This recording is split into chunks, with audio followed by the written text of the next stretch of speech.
राधे राधे, जय श्री कृष्णा। कैसे हैं आप सभी भक्तों का मेरे लड्डू गोपाल चैनल में बहुत बहुत स्वागत है।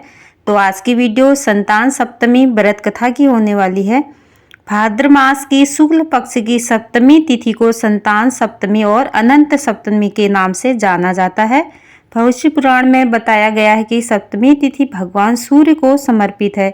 सप्तमी तिथि के दिन भगवान सूर्य की पूजा अर्चना करने से आरोग्य और संतान सुख की प्राप्ति होती है। भविष्य पुराण में बताया गया है कि भगवान सूर्य की अष्टदल बनाकर उसकी पूजा करें, भगवान को घी का दीपक दिखाएं और लाल फूल अगर लाल कनेर का फूल मिल जाए तो और भी उत्तम फलदायी होगा। इसके साथ गुड़ और आटे के प्रसाद बनाकर भगवान सूर्य को अर्पित करें। सूर्य देव की पूजा में लाल वस्त्र धारण करना चाहिए। संतान सप्तमी व्रत संतान सुख प्रदान करने वाला व्रत है। इस व्रत में संतान को आरोग्य और दीर्घायु की प्राप्ति होती है। भगवान श्री कृष्ण ने एक बार पांडुपुत्र युधिष्ठिर को भाद्र मास की शुक्ल पक्ष की सप्तमी तिथि के महत्व को बताते हुए कहा था कि इस दिन व्रत करने से सूर्य देव और लक्ष्मी नारायण की पूजा करने से संतान की प्राप्ति होती है। भगवान ने बताया कि इनकी माता देवकी के पुत्रों को कंस जन्म लेते ही मार देता था। लोमस ऋषि ने माता देवकी को तब संतान सप्तमी व्रत के बारे में बताया। माता ने इस व्रत को रखा और लोमस ऋषि ने बताया विधान के अनुसार माता ने इस व्रत के नियम का पालन किया।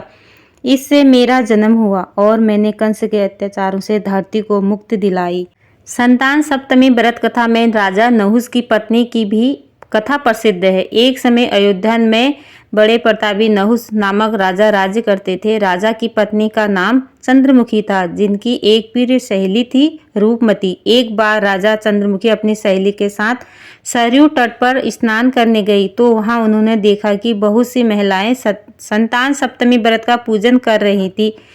रानी अपनी सहेली के साथ वहां बैठकर संतान सप्तमी व्रत पूजन देखने लगी। उन्होंने भी निश्चय किया कि संतान प्राप्ति के लिए वह भी इस व्रत को रखा करेंगे, लेकिन समय अंतराल में वह भूल गई। समय का चक्र चलता रहा और रानी और उनकी सहेली देह त्याग कर परलोक चली गई। फिर इनका पशु समेत अनेक योनियों में जन्म हुआ और फिर उन्होंने अपने कर्म फल से मनुष्य शरीर प्राप्त किया।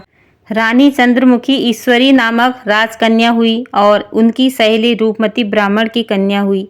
इस जन्म में रूपमती को अपने पूर्व जन्म की सभी बातें याद थी। उन्होंने संतान सप्तमी का व्रत किया जिससे उन्हें 8 संतान प्राप्त हुई, लेकिन ईश्वरी ने इस व्रत को नहीं किया जिससे वह इस जन्म में भी निसंतान थी।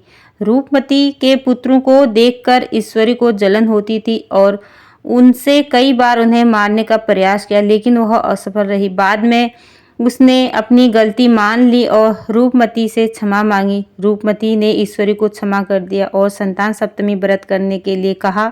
इस व्रत से ईश्वरी को भी संतान सुख की प्राप्ति हुई। तो राधे राधे दोस्तों, यही थी छोटी सी वीडियो पसंद आती है तो लाइक करना, शेयर करना, कमेंट करना, मेरे चैनल को सब्सक्राइब करना।